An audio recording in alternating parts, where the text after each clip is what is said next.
future work and lessons learned in all of this. So first off, what is information extraction? What do these systems do?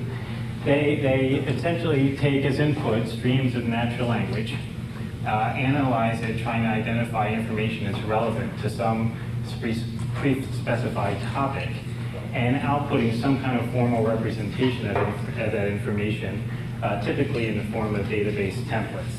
So it's kind of a more complex task than information retrieval, in that you're not just bringing back documents or sentences, but you're kind of figuring out who did what to whom, where, and when, and representing that somehow. But while it perhaps requires full-blown natural language understanding in the limit, it's a nice task to drive research in that you can get pretty far without doing a lot of the kind of solving the AI-complete problems associated with that, inferencing and so forth.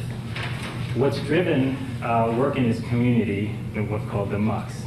It stands for Message Understanding Conference. A lot of people think the C stands for competition, and there's reasons for that. Although the government likes to tell us it's not a competition. It's a cross-site evaluation. There's been 7 of them over the last, over an 11-year period. I'll be focusing on MUX 6, which happened in '95. The main task being to extract information about people moving in and out of high-level positions at companies. So we're reading Wall Street Journal data and trying to find information about changes in upper management corporate personnel. There are other lower-level tasks that I won't discuss at all, but you may have heard of them.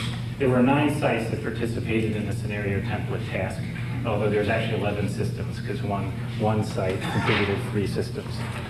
So I'll make this more concrete with an example from the MUX 6 development corpus. So I won't read all this to you, but essentially there is an extractable event in this document. Because here we find out that the chief executive officer of Star TV resigned. Now, so far, it's not an extractable event because we don't know who resigned. But later, we have a reference to the executive, Julian Mounter.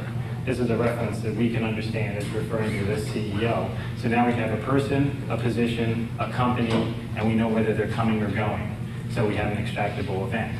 Now, other information you may see about people in high-level positions isn't extractable, like Murdoch's being chairman and CEO of News Corp. Since he's not coming or going from that position, it's not an extractable event. The output representation for the MUX looks like this. It's essentially a hierarchical template structure. So a succession event is a top-level representation for an event. There's 3 kinds of fill